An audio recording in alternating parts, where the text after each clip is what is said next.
The New York times की एक नई रिपोर्ट में यह दावा किया गया है कि आयतुल्लाह खामेनेई अपनी हत्या को लेकर इस कदर आशंकित हैं कि उन्होंने अपनी मौत के बाद की आपात स्थितियों के लिए अभी से ही योजना बनानी शुरू कर दी। आयतुल्लाह खामेनेई ने अपने वरिष्ठ सहयोगियों के साथ एक बैठक की है और इसमें यह बताया है कि अगर अमेरिका या इजराइल के हमले में उनकी मौत हो जाए तो ईरान कैसे पलटवार करेगा। इसके बाद 86 साल के खामेनेई ने एक आंतरिक समूह भी बनाया है जिसमें कुल 14 नेताओं और सैन्य अधिकारियों को जगह दी गई है। खामेनेई की तस्वीर दिखा दीजिए, वीडियो हो तो वही दिखा दीजिए। कहा जा रहा है कि ये वही समूह है जो आयतुल्लाह खामेनेई की मौत के बाद ईरान की कमान संभालेगा और इनमें भी अली लारिजानी की भूमिका सबसे अहम होगी। धन्यवाद। आयतुल्लाह खामेनेई ने अली लारिजानी की शक्तियों को बढ़ा दिया है और यह भी कहा है कि अली लारिजानी ही अमेरिका के खिलाफ युद्ध का मोर्चा संभालेंगे। अब जिस शख्स की आप तस्वीर देख रहे हैं, आप ये भी कह सकते हैं कि अगर आयतुल्लाह खामेनेई को कुछ भी होता है तो ईरान का नेतृत्व अली लारिजानी के हाथों में चला जाएगा, जो रशिया के राष्ट्रपति पुतिन के सबसे करीबी, काफी करीबी हैं और अभी मौजूदा वक्त में ईरान की राष्ट्रीय सुरक्षा परिषद के यही सचिव हैं। हालांकि अली लारिजानी ईरान के रहबर नहीं बनेंगे और सुप्रीम लीडर के लिए बाद में किसी और नेता का चुनाव किया जाएगा, सुप्रीम लीडर नहीं हो। यहां महत्वपूर्ण बात यह है कि आयतुल्लाह खामेनेई पिछले 37 सालों से ईरान के सुप्रीम लीडर हैं। साल 1989 में जब वो इस्लामिक क्रांति के जनक रूहुल्लाह खोमैनी की मौत के बाद ईरान के सुप्रीम लीडर बने, तब से लेकर आज तक एक बार ऐसा नहीं हुआ जब उन्होंने ये चर्चा की हो कि उनकी मौत के बाद ईरान का उत्तराधिकारी कौन होगा। पहली बार ऐसा हो रहा है। ये उम्र का तकाजा है या मौत का खौफ है? अब पहली बार आयतुल्लाह खामेनेई को शायद अपनी मौत का डर सता रहा है और ऐसा लग रहा है कि उन्होंने ये तय किया है कि वो मर जाएंगे लेकिन अमेरिका के सामने सिर नहीं झुकाएंगे। तेवर ऐसे ही दिख रहे हैं और इसके पीछे एक ठोस कारण भी है। साल 1979 से पहले ईरान में मोहम्मद रजा शाह पहलवी का शासन था, जो अमेरिका के लिए काफी वफादार थे। उस दौर में ईरान का कच्चा तेल अमेरिका की मर्जी से ही बाहर में बिकता था, बाजार में। लेकिन इसके बाद ईरान के लोगों में अमेरिका के खिलाफ नफरत की भावना पैदा हुई और वहां इस्लामिक क्रांति के बाद ईरान ने अमेरिका से सारे रिश्ते ही तोड़ दिए, खत्म कर दिए और आज नफरत की ऐसी बिसात बिछी हुई है इन दो मुल्कों के बीच में कि पूरे विश्व के सामने एक युद्ध की स्थिति मंडरा रही है। साल 1989 में जब आयतुल्लाह खामेनेई ईरान के सुप्रीम लीडर बने, तब उनकी सत्ता उसी नफरत की दीवार पर खड़ी हुई जिसमें अमेरिकी ईरान के लिए एक खलनायक था। आयतुल्लाह खामेनेई ने सोते जागते, उठते बैठते सिर्फ और सिर्फ अमेरिका का विरोध किया, अमेरिका को इस्लाम धर्म का सबसे बड़ा दुश्मन बताया और यही कारण है कि आज जब अमेरिका आयतुल्लाह खामेनेई को झुकाने की कोशिश कर रहा है तो खामेनेई साफ साफ कह रहे हैं कि वो मर जाएंगे लेकिन अमेरिका के सामने सिर नहीं झुकाएंगे। और अब तो आयतुल्लाह खामेनेई ने अपनी मौत के बाद की पूरी योजना तैयार कर ली है। यह भी कहा है कि वो मरकर भी अमेरिका को ऐसा जवाब देंगे ये अमेरिका उन्हें कभी भूल नहीं पाएगा। और इसके लिए ईरान ने इराक के साथ अपनी 1599 किलोमीटर लंबी सीमा और फारस की खाड़ी के पास लंबी दूरी की बैलिस्टिक मिसाइलों को तैनात कर दिया है और यह भी कहा है कि ईरान अमेरिका के साथ न्यूक्लियर डील पर सहमति बनाने की कोशिश करेगा, लेकिन अगर यह सहमति नहीं बनती है तो वो युद्ध के लिए भी तैयार है। अगर राष्ट्रपति डोनाल्ड ट्रंप ये सोच रहे हैं कि अमेरिका को आंख दिखाने वाले आयतुल्लाह खामेनेई उनके सामने सिर झुका देंगे तो राष्ट्रपति ट्रंप शायद बहुत बड़ी गलती कर रहे हैं। आज इस युद्ध की चौथी बरसी पर यूक्रेन ने रशिया के पावर हाउस पर अब तक का सबसे बड़ा हमला कर दिया है। यूक्रेन के लंबी दूरी के ड्रोन्स ने अपनी सीमा से 1200 किलोमीटर दूर रशिया के ततारस्तान में, पूरा जो इलाका है ततारस्तान का, वहां एक तेल पंपिंग स्टेशन को निशाना बनाया। ये वही तेल पंपिंग स्टेशन है जिसे ड्रुज़बा पाइपलाइन का हिस्सा माना जाता है।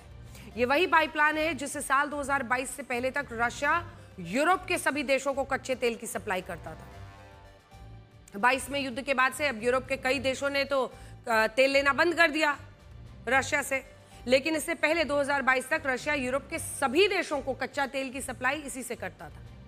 और अभी भी जैसे ये तमाम जो लैंडलॉक्ड कंट्रीज हैं, हंगरी जैसा, अब भी हंगरी अपना कुल 85% कच्चा तेल और स्लोवाकिया लगभग 100% कच्चा तेल इसी पाइपलाइन से रशिया से आयात करते हैं और वहीं पर यूक्रेन ने हमला कर दिया। आज यूक्रेन ने इस पाइपलाइन को निशाना बनाकर इन यूरोपीय देशों को चिंता में डाल दिया है और स्लोवाकिया ने तो यूक्रेन को सप्लाई होने वाली अपनी 18% बिजली पूरी तरह से रोक दी है और ये कहा है कि अगर यूक्रेन के कारण उनके देश में कच्चा तेल रशिया से नहीं आएगा तो वो भी यूक्रेन को बिजली की आपूर्ति नहीं करेंगे।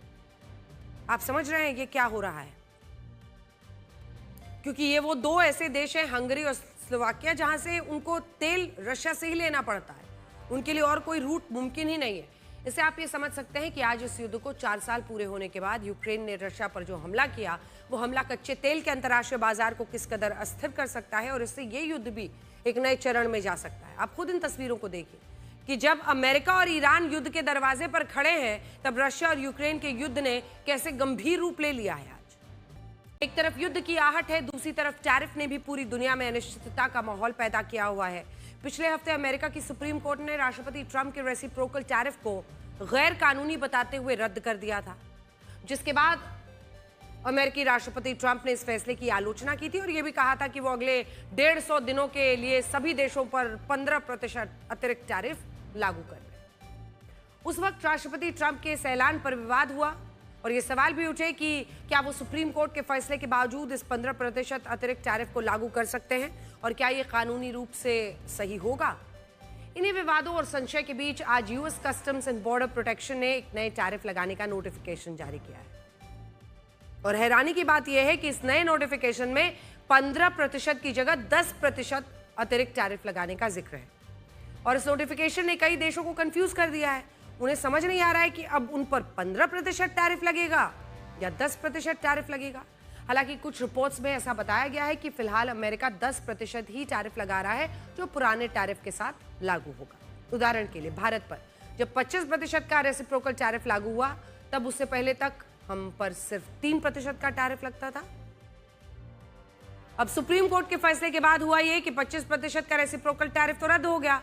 भारत के सामान पर टैरिफ की पुरानी दरें ही लागू हो गई, जो 3% के आसपास थी। लेकिन राष्ट्रपति ट्रंप ने सुप्रीम कोर्ट के फैसले के जवाब में कुछ चुनिंदा देशों को छोड़कर बाकी सभी देशों पर 10% अतिरिक्त टैरिफ लगा दिया, जिसका मतलब यह है कि अब भारत पर 3% का पुराना टैरिफ लागू होगा और उस पर अलग से 10% नया टैरिफ लगेगा। तो कुल मिलाकर 13 से 14% के आसपास होगा।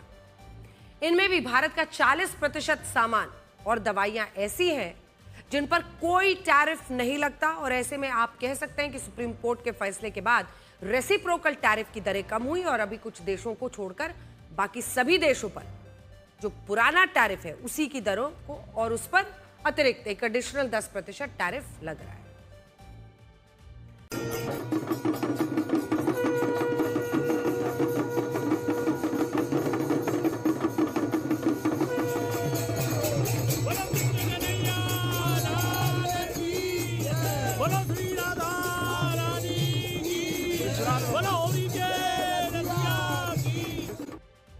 बताते हैं कि आतंकवाद के खिलाफ जिस मॉडल को अब तक इजराइल और उसकी खुफिया एजेंसी मोसाद ने अपनाया था, अब उस मॉडल का भारतीय वर्जन आ गया है।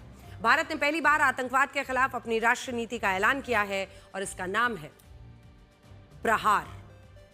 अब तक इजराइल दुनिया का इकलौता ऐसा देश था जिसने हमास, हिजबुल्लाह और हूती जैसे आतंकी संगठनों से लड़ने के लिए काउंटर टेरर पॉलिसी बनाई थी और इस नीति का मकसद था इजराइल के दुश्मनों, इजराइल के खिलाफ काम करने वाले आतंकियों को चुन चुन कर मारना, आतंकी हमला होने से पहले आतंकियों और उनके आकाओं को उनके घर में घुसकर खत्म कर देना। यह आतंकवाद के खिलाफ इजराइल का वो मॉडल था जिसकी धमक पूरी दुनिया ने देखी। लेकिन अब भारत भी पहली बार अपनी काउंटर टेरर पॉलिसी लेकर आया है, जिसे अंग्रेजी में pre-emptive, proactive, integrated anti terror doctrine कहा जा रहा है और इस डॉक्ट्रिन का नाम है प्रहार। प्रहार संस्कृत भाषा से लिया गया शब्द है जिसका मतलब होता है आक्रमण या हमला करना। अब तक भारत आतंकवाद के खिलाफ लड़ाई तो लड़ रहा था, लेकिन यह लड़ाई कई टुकड़ों में बटी हुई थी। इसमें खुफिया विभाग अपना काम करता था, एनआईए जो इन्वेस्टिगेटिंग एजेंसी है वो अपना काम करती थी, अलग अलग राज्यों की पुलिस की भूमिका भी पूरी तरह स्पष्ट नहीं होती थी। लेकिन अब यह नीति इस गैप को हमेशा के लिए खत्म कर देगी। इस नीति के कुल 7 सिद्धांत होंगे जिनमें पहला है आतंकवाद को किसी भी हाल में रोकना और यह स्पष्ट करना कि किसी भी नाम या बहाने से किया गया आतंकवादी हमला आतंकवाद ही माना जाएगा। दूसरा, भारत अब आतंकी हमला होने का इंतजार नहीं करेगा, बल्कि हम हमले से पहले ही उसे रोकने के लिए अपनी पूरी ताकत लगाएंगे। इसके लिए हमें आतंकवादियों के खिलाफ बड़े कदम उठाने होंगे, तो उसमें भी हमारा देश पीछे नहीं रहेगा। तीसरा, अब सिर्फ आतंकियों पर नहीं बल्कि उनके पूरे इकोसिस्टम पर प्रहार होगा। आतंकियों के network, digital funding, training camps, उनका जो पूरा सपोर्ट सिस्टम है, सबको रडार पर रखा जाएगा। और चौथा, अगर खतरा सीमा के पार है तो कार्रवाई भी सीमा के पार होगी। सर्जिकल स्ट्राइक और एयर स्ट्राइक्स को अपवाद नहीं बल्कि न्यू नॉर्मल माना जाएगा। इसका अर्थ समझ रहे हैं आप? पांचवा, आतंकवादी और आतंकवादियों का समर्थन करने वाले लोग, संस्थाओं और देशों को बराबर दोषी माना जाएगा। छठा, अब कट्टरपंथ को भी हल्के में नहीं लिया जाएगा। युवाओं को कट्टरपंथ से बचाने के लिए धर्मगुरु और एनजीओज की मदद ली जाएगी।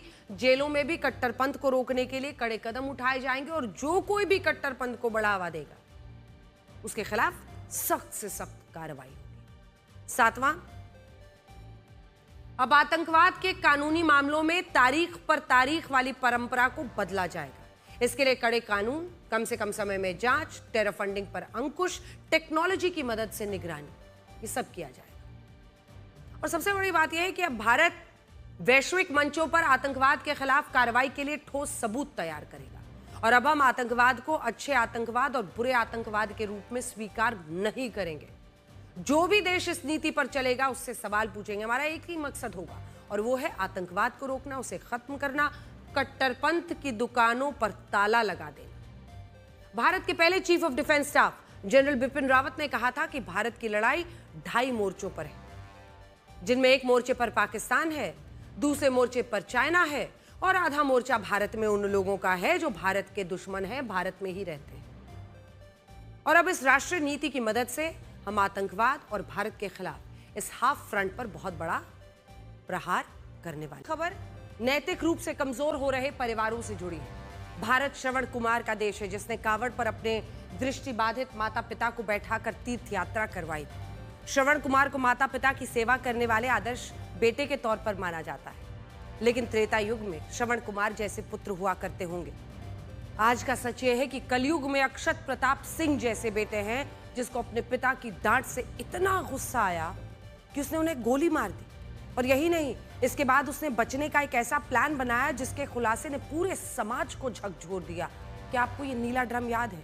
करीब 1 साल पहले मेरठ के नीले ड्रम वाले हत्याकांड ने पूरे देश को डरा दिया था। पीड़ित सौरभ राजपूत को उसकी पत्नी मुस्कान और मुस्कान के प्रेमी साहिल ने मिलकर मार डाला था और फिर सौरभ की लाश को नीले ड्रम में डाल दिया और सीमेंट से जमा दिया। रूह कांप जाती है आज भी याद करके। कुछ इसी तरह का नीला ड्रम अक्षत प्रताप सिंह ने अपने पिता की लाश को ठिकाने लगाने के लिए इस्तेमाल किया। लखनऊ के शराब कारोबारी और पैथोलॉजी सेंटर चलाने वाले 49 साल के मानवेंद्र सिंह ने सपने में भी नहीं सोचा होगा कि उनका 21 साल का बेटा अक्षत एक दिन उन्हीं की बंदूक से उन्हें ही गोली मार देगा। मानवेंद्र अपने बेटे को नीट की तैयारी करने के लिए कहते थे, लेकिन अक्षत ने नीट की तैयारी करने से मना कर दिया था। इसी बात को लेकर दोनों बाप बेटे में अक्सर बहस होती थी। 20 फरवरी को ये बहस बहुत बढ़ गई। बाप बेटे के बीच हालात इतने खराब हो गए कि बेटे अक्षत ने पिता की बंदूक उन्हीं पर तान दी। बहस के वक्त एक दूसरे को धमकी देने की नौबत आ गई, जिसके बाद अक्षत ने बंदूक से अपने ही पिता को अपने ही खून ने गोली मार दी। हत्या करने के बाद अक्षत घबरा गया। उसे समझ नहीं आया कि अब क्या करे। उसने इस हत्या को छिपाने के लिए एक प्लान बनाया। उसने अपने पिता की लाश के टुकड़े किए, फिर उसे एक बड़े से नीले ड्रम में डाल दिया। प्लान यह था कि वो अपने पिता की लाश को एसिड से गला देगा और फिर बहा देगा। लेकिन उसे शक था कि पिता के गायब होने की खबर जल्दी फैल जाएगी और फिर पुलिस घर पर आएगी। इससे पहले कि पुलिस उसके घर आती, उसने खुद ही पुलिस स्टेशन जाकर पुलिस अधिकारियों को एक झूठी कहानी सुनाई। उसने बताया कि उसके पिता दिल्ली गए थे और कई दिन से लौटे नहीं हैं। अक्षत ने पिता के लापता होने की एक रिपोर्ट दर्ज करवाई। शिकायत के बाद पुलिस ने जांच शुरू की तो उन्हें एक सीसीटीवी फुटेज मिला, जिसमें दिख रहा था कि मानवेंद्र अपने घर के अंदर तो गए, लेकिन इसके बाद बाहर नहीं निकले। पुलिस ने जब अक्षत से इसके बारे में सख्ती से पूछताछ की, तब उसने कबूल किया कि उसने अपने पिता को मार दिया है। पिता की लाश के टुकड़े करके हाथ और पैरों को पास के ही इलाके में फेंक दिया और बाकी टुकड़ों को नीले ड्रम में एसिड से गला दिया। पुलिस ने पिता की हत्या के आरोप में अक्षत को गिरफ्तार कर लिया है। अक्षत ने जिस वक्त अपने पिता की हत्या की थी उस वक्त घर के अंदर उसकी बहन मौजूद थी। गोली की आवाज सुनकर वो नीचे उतरी तो पिता की शव जमीन पर पड़ा हुआ देखा। अक्षत ने अपनी बहन को जान से मारने की धमकी देकर चुप करवा दिया था। हालांकि पुलिस ने जल्दी ही इस पूरे मामले का खुलासा कर दिया, नहीं तो अक्षत का प्लान लाश के बाकी हिस्सों को ठिकाने लगाने का था। एक पिता जो मानवेंद्र हैं, जो शराब कारोबारी हैं, पैथोलॉजी लैब्स भी हैं, वो अपने बेटे पर नीट की पढ़ाई का एक तरह से दबाव बना रहे थे और उस दबाव के चलते बेटे को गुस्सा आया, उसने राइफल निकाली और अपने ही पिता के सिर पर गोली चला दी। उसमें पिता की मौत हो गई। इसके बाद वो वहाँ नहीं रुका, उसने बॉडी छुपाने के लिए बॉडी के टुकड़े किए और उसे नीले ड्रम में डाल दिया। बॉडी यहीं रही। इसके बाद वो खुद गया पुलिस थाने और उसने गुमशुदगी की एक रिपोर्ट लिखा दी जिससे उस पर शक ना हो। अभी तक की जानकारी के मुताबिक मानवेंद्र की हत्या इस वजह से हुई क्योंकि वो अपने बेटे को नीट की तैयारी के लिए कह रहे थे। माँ बाप यही कहते हैं, ज्यादातर यही करते हैं, वो अपने बच्चों के भविष्य के लिए सोचते हैं। लेकिन जब इस तरह की खबरें आती हैं तो ये एक समाज के तौर पर हमें कमजोर बनाती है। भारतीय परंपरा में हमेशा से ये माना जाता है कि माँ बाप अपने बच्चों के भविष्य के लिए सब कुछ न्यौछावर कर देते हैं। लेकिन सोचिए, अक्षत ने अपने पिता के साथ क्या किया। मानवेंद्र ने अपने बेटे के भविष्य संवारने में कोई कमी नहीं छोड़ी होगी, सारी सुख सुविधाएं दी होंगी। जो भी बोला यही सोचा कि अक्षत का भविष्य अच्छा होगा, और बदले में अक्षत ने जो किया उससे शर्मसार कर दिया। जब अपने ही बच्चों के द्वारा माँ बाप की हत्याएं होती हैं तो कानूनी भाषा में उसे पैरासाइड कहा जाता है। दुखद बात यह है कि दुनिया भर में इस तरह की वारदातें बढ़ी हैं। सबसे ज्यादा पैरासाइड की घटनाएं अमेरिका और ऑस्ट्रेलिया जैसे देशों में होती हैं। अमेरिका में सालाना औसतन 15,000 से ज्यादा हत्या के मामले आते हैं और उनमें से हर साल 300 से ज्यादा हत्याएं पैरासाइड होती हैं, यानी बच्चों द्वारा माँ बाप की हत्या से जुड़ी होती है। एक दुखद पहलू यह है कि पैरासाइड के ज्यादातर मामलों में करीब 90% अपराधी पुरुष होते हैं, यानी बेटे होते हैं। इसी तरह से ऑस्ट्रेलिया में सालाना औसतन 240 लोगों की हत्या की वारदातें सामने आती हैं, जिनमें हर साल 12 से ज्यादा मामले पैरासाइड के होते हैं। यानी हत्याओं के कुल मामलों में करीब 5% केस में बच्चे अपने ही माँ बाप की हत्या कर देते हैं, हत्यारे होते हैं। दुखद यह है कि मरने वालों में 50% से ज्यादा संख्या, जितने लोग मारे जाते हैं उनमें से 50% से ज्यादा संख्या पिताओं की होती है। बच्चों द्वारा अपने ही माँ बाप की हत्या किया जाना पूरी दुनिया में ही दुर्लभ वारदात मानी जाती है, लेकिन पिछले कुछ वक्त से ये तेजी से बढ़ रही है। जहां तक भारत की बात है, हमारे यहाँ अमेरिका, ऑस्ट्रेलिया जैसे देशों की तरह पैरासाइड के मामलों को अलग से दर्ज नहीं किया जाता।